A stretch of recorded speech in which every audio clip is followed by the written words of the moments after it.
Today we're going to start with digestive anatomy. We'll start a digestive physiology tomorrow. We'll talk a little bit about physiology as we go, but we'll spend a lot more time on it tomorrow. This lab has a lot of histology because there are a lot of different portions of the gastrointestinal tract and we have different accessory organs. So I want you to be able to spend a good amount of time today and tomorrow also looking at models and slides. Your slides are going to have a lot of detail that will kind of become clear as we talk about the different structures involved in the GI tract wall. Then when you're looking at the slides today, you'll see the slight differences from region to region. So there are going to be a lot of slides to look at, so that's what you'll spend most of your time doing today. To begin though, we'll talk about the functions of the digestive system. Ingestion is bringing food into the body, and this is done by your mouth.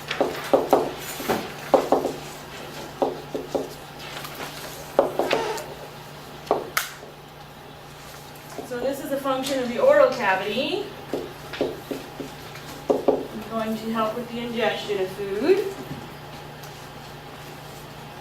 And I guess I should say it's not just food, but it would be solid and liquid nutrients. So food and beverages, basically you're bringing nutrients into your body, and the oral cavity does that.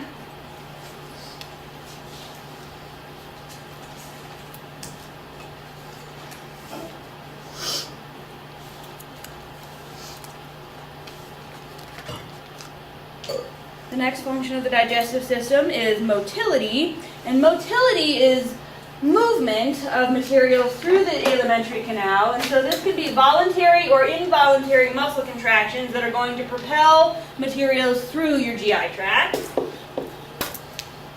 Our next important function of the GI tract is going to be secretion. Secretion is producing and releasing products into the GI tract. The next important function is going to be digestion. Digestion is breaking large foodstuffs into smaller absorbable parts, and there are two types. So first we'll just say this is breaking large molecules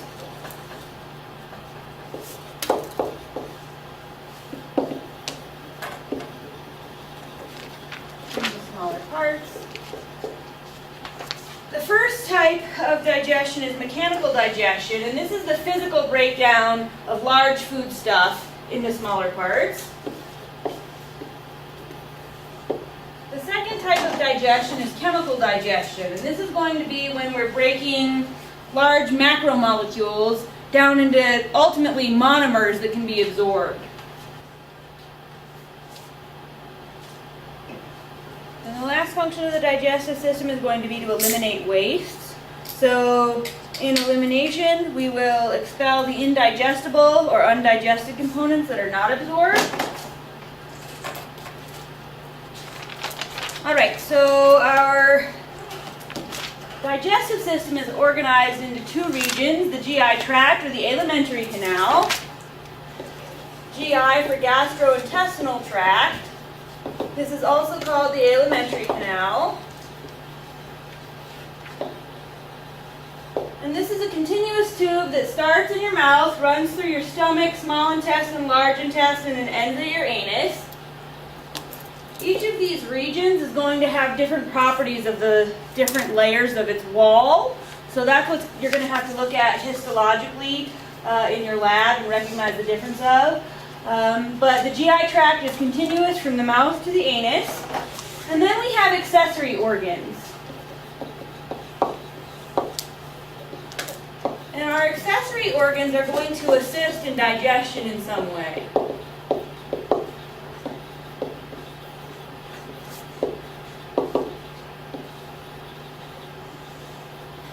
Your teeth, for example, are accessory organs that help with mechanical breakdown of food. Your liver is an accessory organ that produces bile that's stored in the gallbladder. Bile is going to be important for fat digestion. So we'll go through all of our accessory organs, but that's the way that we organize our digestive system, is into the organs of our GI tract or alimentary canal, and then our accessory organs. So if we look from superior to inferior, our GI tract wall has layers that are going to be slightly different, but we can say that in general we've got 4 layers and they're just going to have small changes from one region to the next. So the deepest layer, what's internalmost in your body, is what's called the mucosa, and the mucosa has 3 sublayers. The innermost layer is an epithelial layer. So it'll have epithelial cells. We'll talk about the different type of epithelial cells found in the different regions as we move through the specific portions of the GI tract. Superficial to that, but still part of our mucosa, we've got a layer called the lamina propria.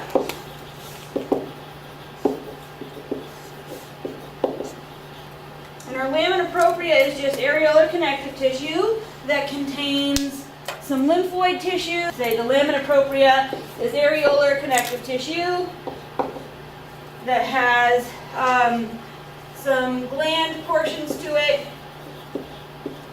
And it also has some lymphoid tissue that's going to help with like our mucosal associated lymphatic tissue. And the most superficial layer of our deepest layer is what's called our muscularis mucosa.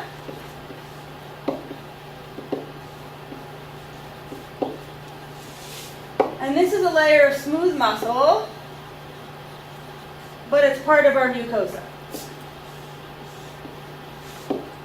And we'll see in some regions the muscularis mucosa is shorter than the lamina propria and the epithelial layer, and that will cause those layers to cinch up. And that's going to be important for increasing surface area. If you look at the lumen and your first layer is the mucosa, then outside of that, or deep to that, then would be our submucosa. But if you're looking at in the body, then the deepest layer is the mucosal layer. So our submucosa is superficial to that from the body perspective, but if you're looking at the lumen perspective, then this would be our most superficial layer, and this would be deep to it. So it's our submucosa. This is under our mucosal layer, and this is areolar connective tissue that is going to also contain more lymphoid tissue, blood vessels, and mucus glands. In the body, superficial to that, then, our next layer is called the muscularis externa. The muscularis externa is 2 layers of muscle throughout most of the GI tract. The stomach has 3 layers, but it's smooth muscle that's going to help with our propulsion of food through the GI tract. And our first inner layer is the circular layer that encircles the organ, and then our outer layer is the longitudinal layer that's going to run longitudinally with the organ. So we'll say 2 layers in general of smooth muscle fibers or smooth muscle tissue.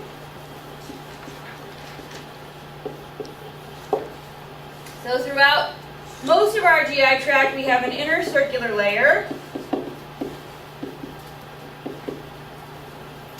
where the smooth muscle encircles the organ.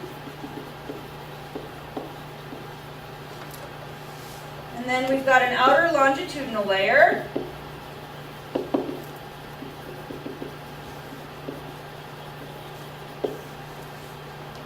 that our smooth muscle is running longitudinally to the organ. Our outermost layer that's encircling all of our organs is called either serosa or adventitia, depending on where you are. Serosa would be the visceral layer of our serous membrane, which is the peritoneum. Some parts of our organs poke out retroperitoneally, like your kidneys are totally retroperitoneal, so not everything is fully covered in peritoneum. In the GI tract, adventitia is fibrous connective tissue that we find around the pharynx,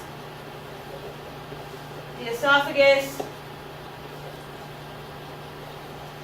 and the rectum. Now, if we think about the location of this, our adventitia is really helping these organs to stay put in their place. So it's kind of holding them in their place and holding them and giving them nice structural integrity. Our serosa is found throughout most of the GI, or covering most of the GI tract organs, and that's going to be important in those organs because they have to be able to move past each other. As food's moving through them, they need to be able to have that food move through without rubbing against each other. So they've got serous membrane all around them because those are very mobile organs and we need to reduce the friction between them. In these places where we have adventitia, we're not reducing friction between organs, we're trying to hold them in their place. Alright, we'll just get right into anatomy. So if we look at our upper GI tract, this is going to start in the oral cavity. The oral cavity is important for helping to ingest food. It tastes it. It mixes it with saliva so that we can start making this bolus. So we'll say to begin mechanical digestion here.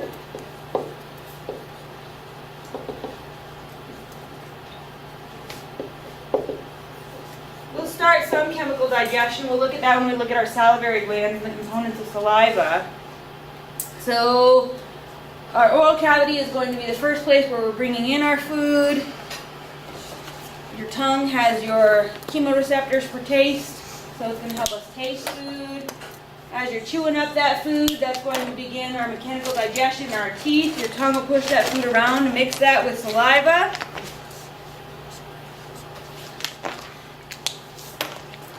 If we look at the mucosa in the mouth, it's stratified squamous epithelial tissue, which is going to help against abrasion, and then also if you bite your cheek or something, we can just pull off some of those cells. So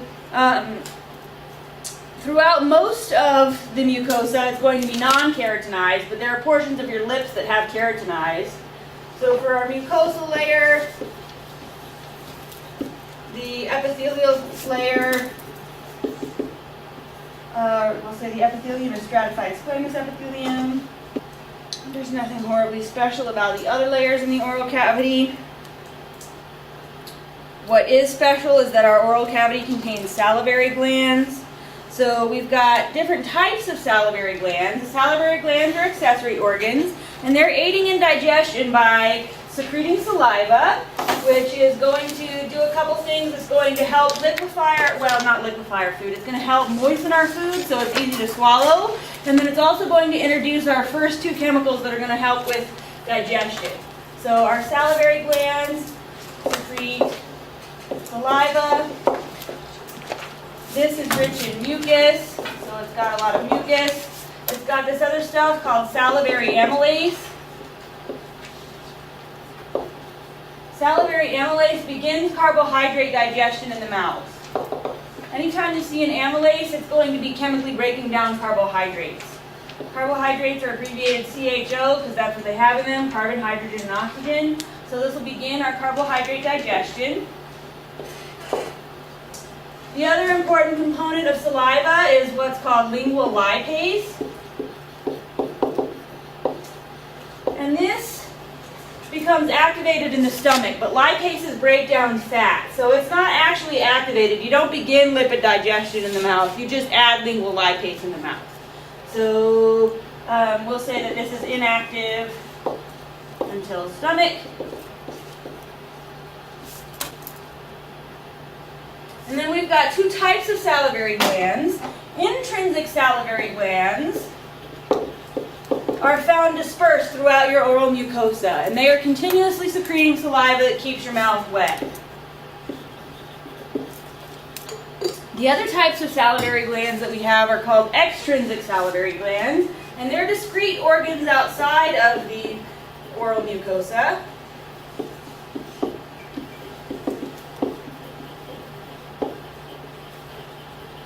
We've got three sets, what are called the parotid salivary glands, submandibular salivary glands, and sublingual salivary glands. Here, it's easier to see on this side. So your parotid salivary glands are these salivary glands here, kind of on the lateral side of your cheek.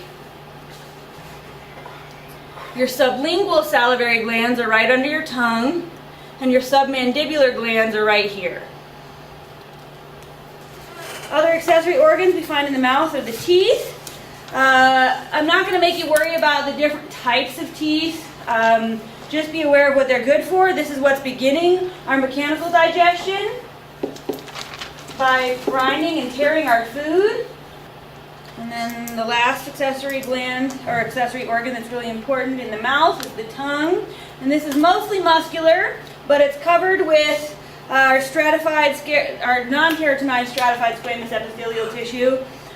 We've got taste buds in there that are those chemoreceptors formed from different types of cells that are acting as chemoreceptors for taste.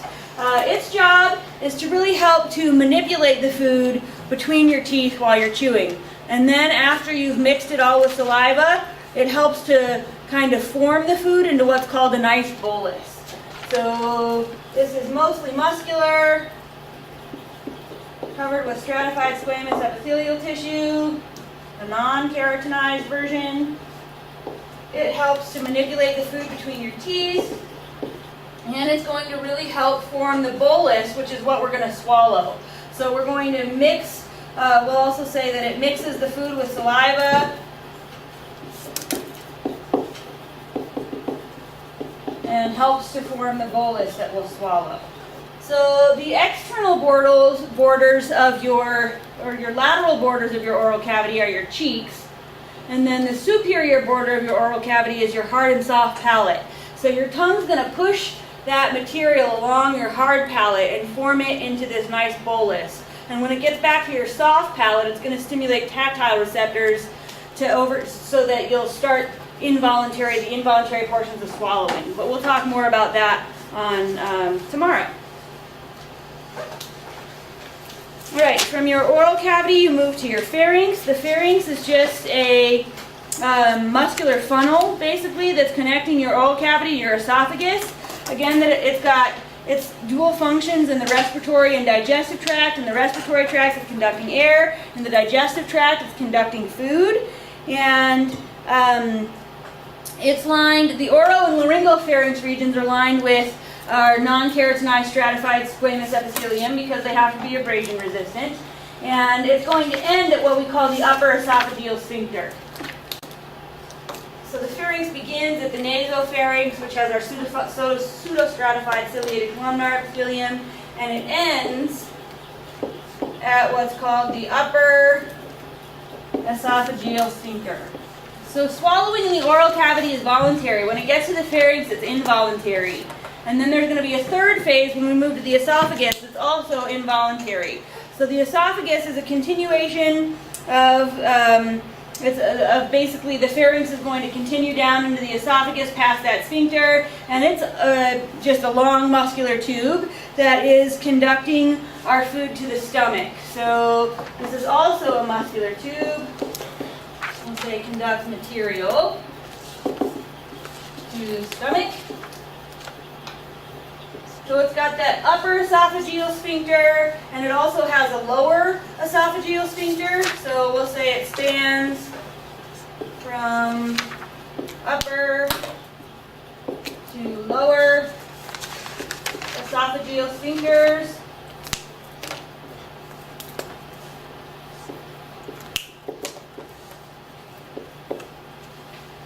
As far as the mucosal layer goes, again, we've got non-keratinized stratified squamous epithelium, which is going to be important for resisting abrasion. As far as the submucosa goes, it actually has elastic fibers that are going to help with the ability to kind of expand when we've got a bolus of food going down it. So this is our mucosa. For our submucosa, it's specialized in this region because it has elastin fibers, which are going to allow for stretch. The muscularis externa layer is also a little specialized here because it's a blend of smooth and skeletal muscle, so that you can have some voluntary control of swallowing. Let's say if something gets caught, you can kind of force swallow.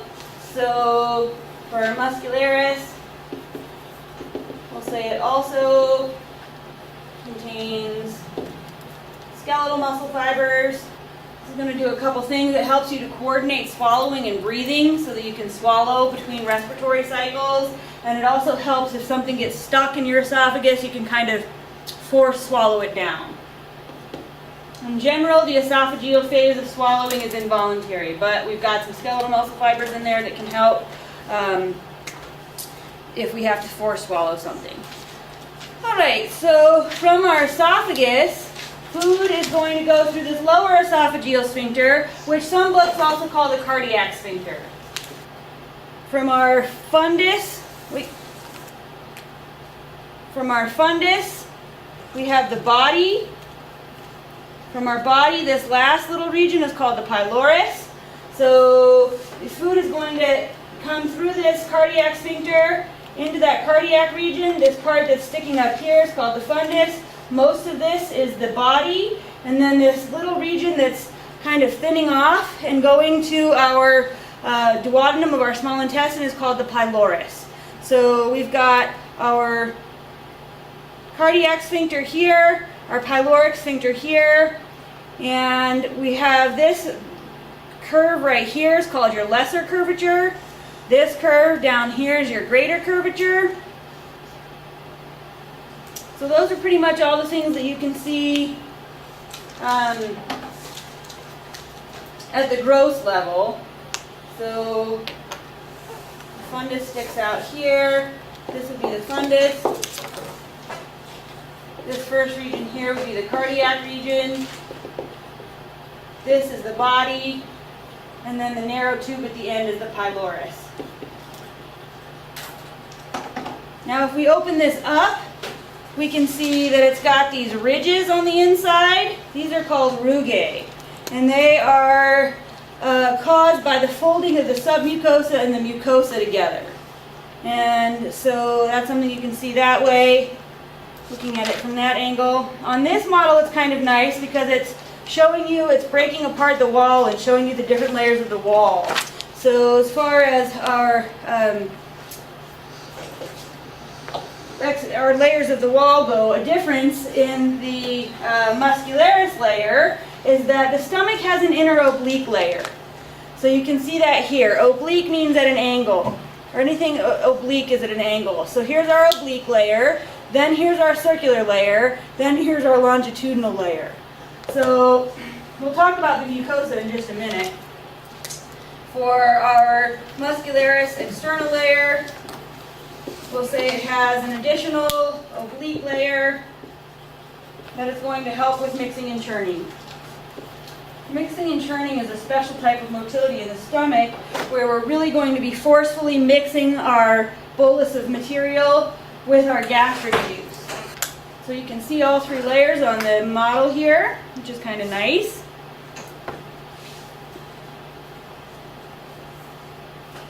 As far as our mucosa goes, it's kind of specialized. We'll say a couple things about the mucosa. So this is the mucosa of our stomach. It's going to fold with the submucosa to form rugae, which are these folds that you can see when we pull this apart. You can see these ridges in there. Those are the rugae. And that's created by the submucosa and the mucosa folding together. Other things about the mucosa, the epithelial cells here are simple columnar cells. And we've got lots of goblet cells, mucus cells. We've got different types of mucus cells in the stomach.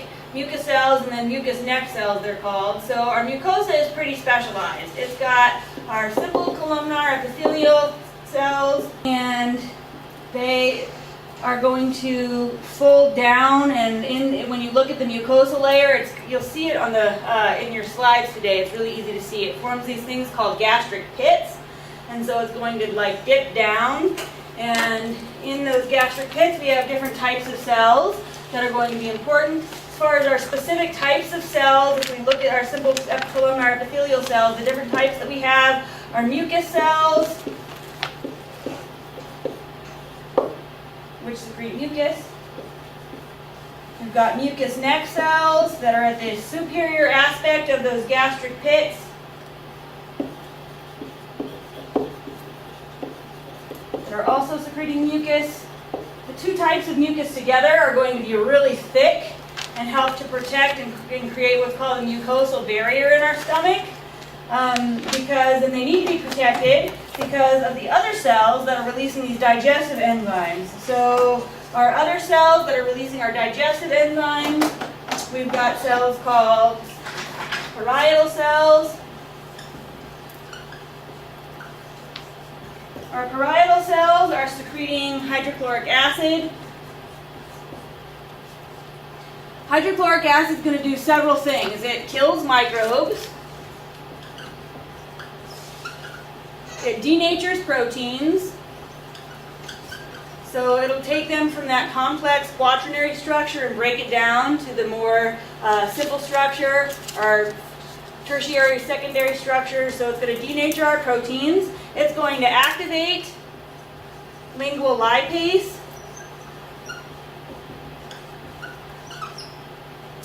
And it's going to activate this other stuff, pepsinogen, to become pepsin. So it's going to convert pepsinogen to pepsin. The last thing that parietal cells are going to secrete is this other stuff called intrinsic factor. And intrinsic factor helps increase vitamin B absorption. So those are the first types of cells that are really helping to get our digestion going. The other cells that you'll find in those gastric pits are called chief cells. And our chief cells are secreting pepsinogen. When pepsinogen becomes activated to pepsin by our hydrochloric acid, this is going to start breaking these denatured proteins into polypeptides. So our pepsinogen goes to pepsin, and this is going to break proteins into polypeptides. So we'll go over this more on tomorrow when we talk more about the physiology. There are other cells present called enteroendocrine cells or G cells that are secreting hormones that regulate digestion. I'm not going to test you on those ones. The only hormones I'm going to test you on are coming from the small intestine. So our mucosa is specialized because we've got these gastric pits. The gastric pits contain these specialized cells that are going to start secreting our digestive enzymes. Collectively, everything that's secreted by them is called gastric juice. So you could say that our stomach is secreting gastric juice on the whole.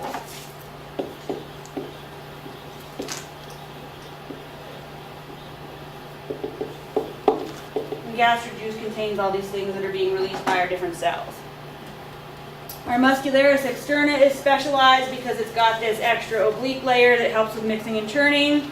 As far as anything else, it's got peritoneum instead of adventitia. So from the body of our stomach, food is going to be propelled to the pyloric region through the pyloric sphincter to the small intestine.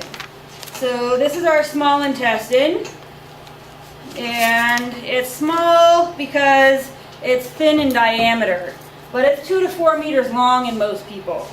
And so this will begin our lower GI tract. As far as the gross anatomy goes, it's got 3 regions: the duodenum, the jejunum, and the ileum.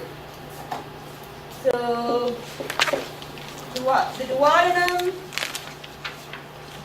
is the first portion of the small intestine that is receiving materials from our stomach.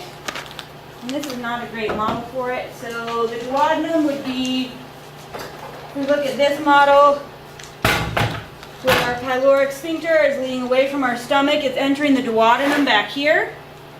Our duodenum is also receiving pancreatic juice and bile. So the duodenum is like the receiving chamber of the small intestine. So it receives what's called chyme. Because once we've mixed our food with all that gastric juice, it's not food anymore. So it's called chyme. So it receives chyme from the stomach.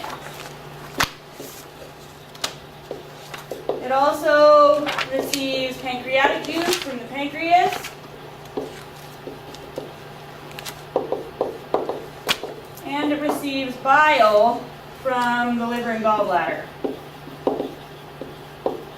Primarily from the gallbladder.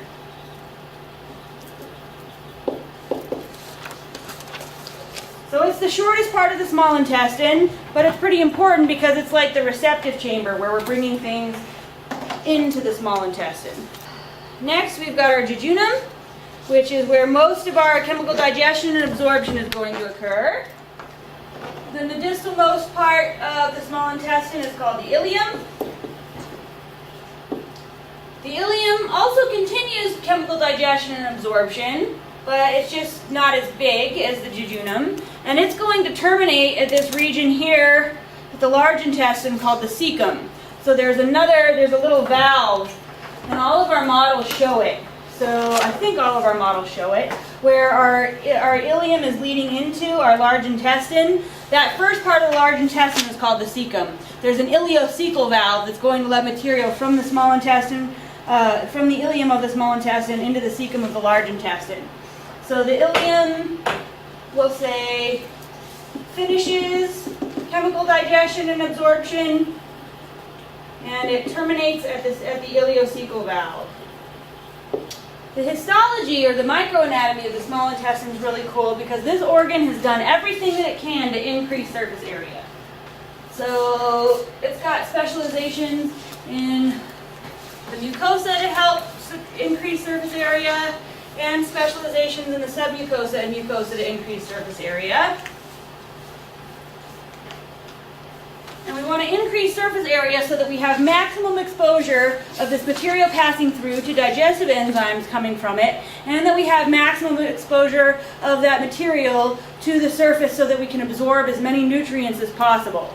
So as far as our mucosa goes, it's also got simple columnar cells, but these contain many microvilli. So that's going to be the first way that we increase surface area, is by putting microvilli all over our cells.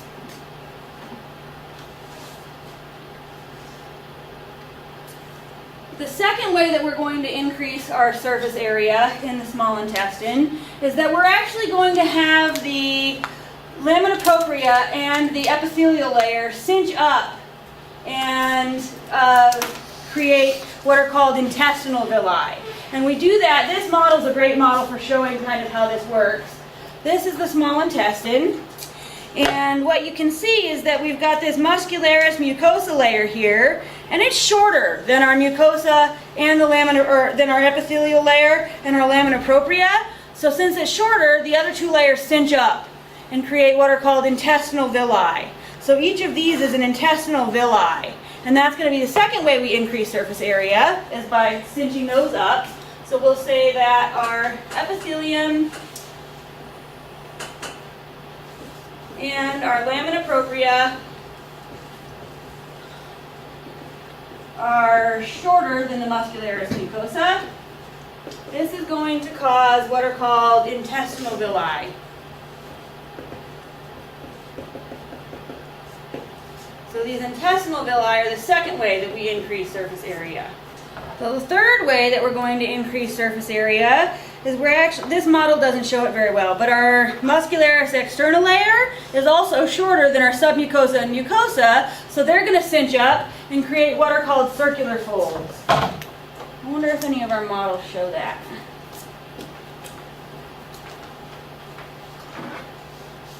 You can kind of see it at this region here of the ileum, and you can also kind of see it in the duodenum.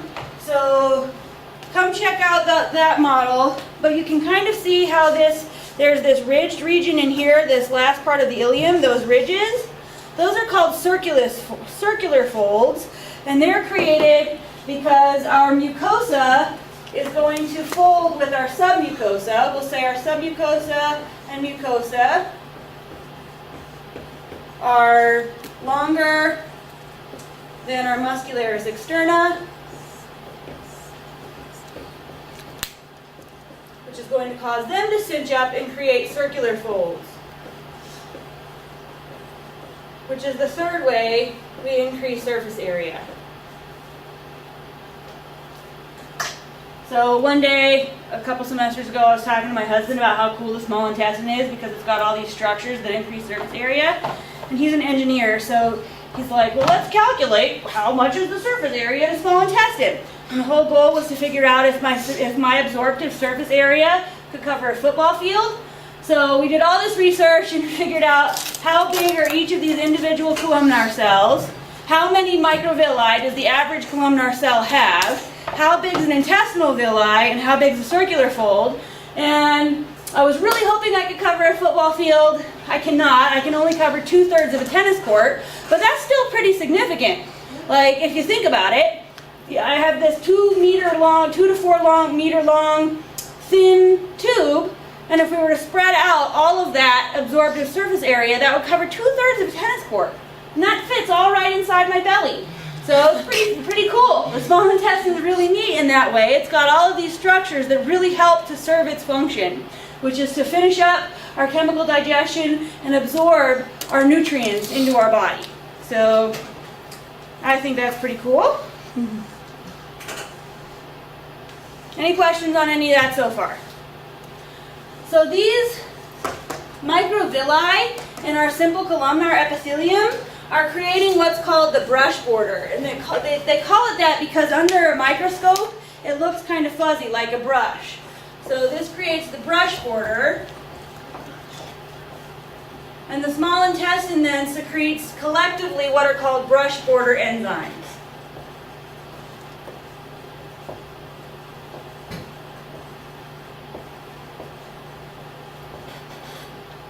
So starting tomorrow, we'll look at the specific parts of brush border enzymes and see what they're digesting, but just be kind of aware of it today.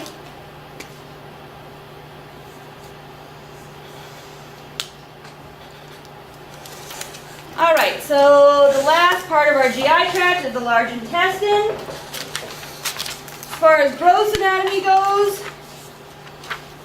it's got different regions, the cecum, the colon, and the rectum. But then even our colon we can break down more. So our cecum is the first region that receives material from our small intestine.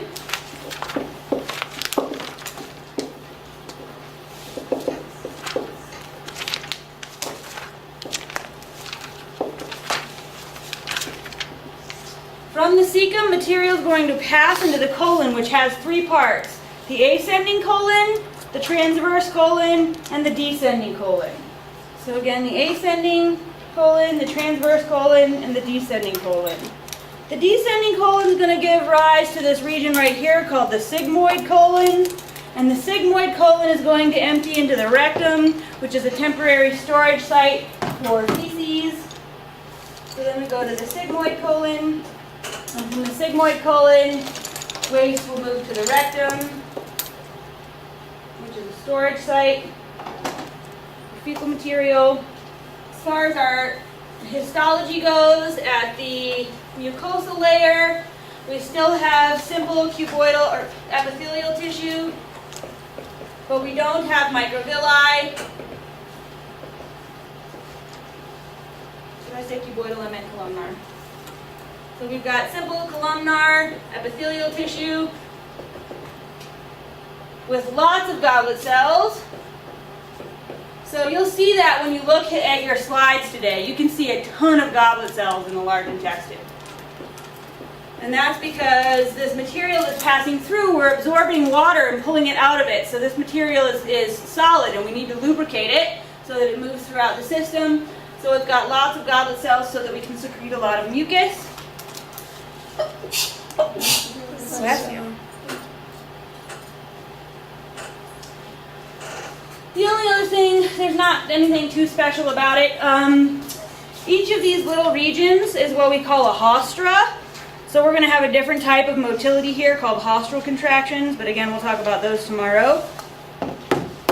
And then we can just be aware that in our mucosa, or within the lumen of the mucosa, this contains our bacterial gut flora that live in a symbiotic relationship with us, and they digest our undigested material and release vitamins that we can absorb. So this is called your gut flora. And these are your good bacteria that digest whatever you didn't digest and release vitamins B and K. So this was another thing we were talking about gut flora, and he said, well, where does gut flora come from? So we had to go do all this research about where you get your gut flora, and they think that most people's guts are populated in the birth canal. So as you're passing out of your mother's birth canal, that bacteria covers you, gets in your mouth, gets all over your body, and ultimately that's what's going to populate your gut. So those are all of the parts of the alimentary canal. Any questions? Then the last thing we'll talk about before I let you go to lab are our accessory organs. So our liver is this big guy that you find in the kind of superior aspect of your abdominal cavity.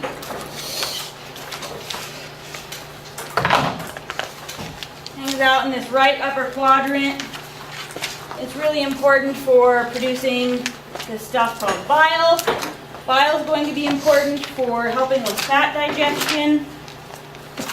So it's organized into lobes, and we've got a right and a left lobe, and then on the posterior side, I think your book shows it like upside down and backwards. So the liver's figured on 26.18, and it does. It flips it upside down, which kind of makes it confusing. If you look at it from this direction, this is your right and left lobe. And then if you just turn it over, this lobe at the superior region between our right and left lobe is called our quadrate lobe.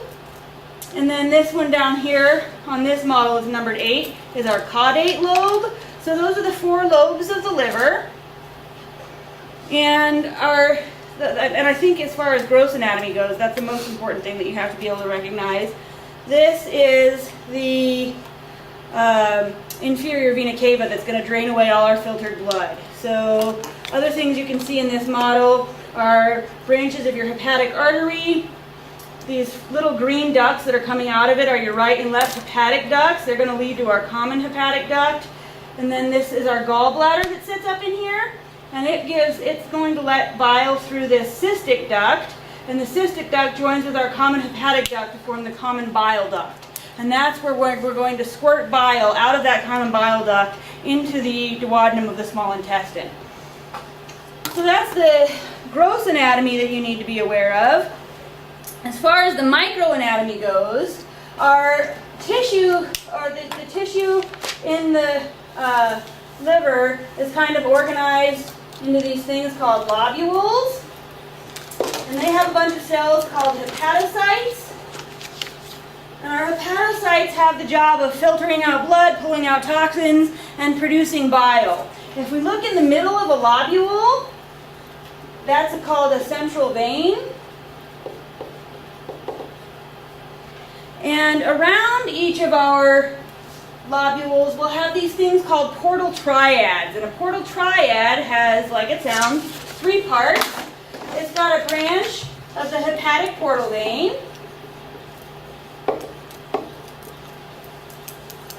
which is receiving unfiltered blood from the small intestine. It's got a branch of the hepatic artery, and the hepatic artery has oxygenated blood that's coming to serve the tissue. And then it's also got a little thing called the bile ductule. That's the side that should be smaller. The biggest thing in a portal triad is the branch of the hepatic portal vein. So then you'll also see a little guy called the bile ductule. And when you look at your scope, or when you look at histology today, kind of the easiest way to recognize anything is to find a bile ductule. So you'll see the lobules like this organized around a central vein. There won't be a bile ductule around near the central vein. It'll be on the outside somewhere. And the cells stain differently. So most of the other cells are going to stain pink. These cells will stain purple. And so that makes them distinct. And then you'll be able to see your artery, your branch of your hepatic artery, because you guys know what arteries look like by now.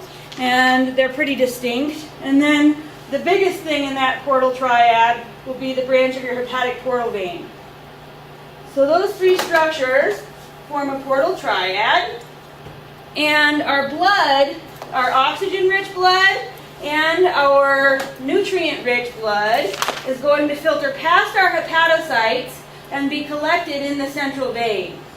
Bile is going to be formed and poured out like the opposite direction. So the hepatocytes are going to form bile and it will be transported to the bile ductule. All these little ductules are going to converge and become ultimately our bile ducts that are going to, or a cystic duct that's going to take it away to our bile duct so that it can be introduced to the small intestine.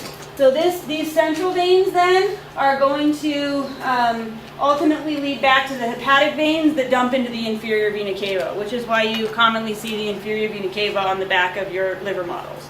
All right, the other accessory organ that is going to function with the liver to store that is our gallbladder. So it stores and concentrates bile.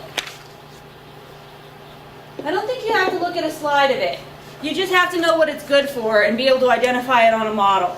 So it's storing and concentrating our bile and then releasing the bile to the small intestine, and that's going to be important for helping with lipid digestion.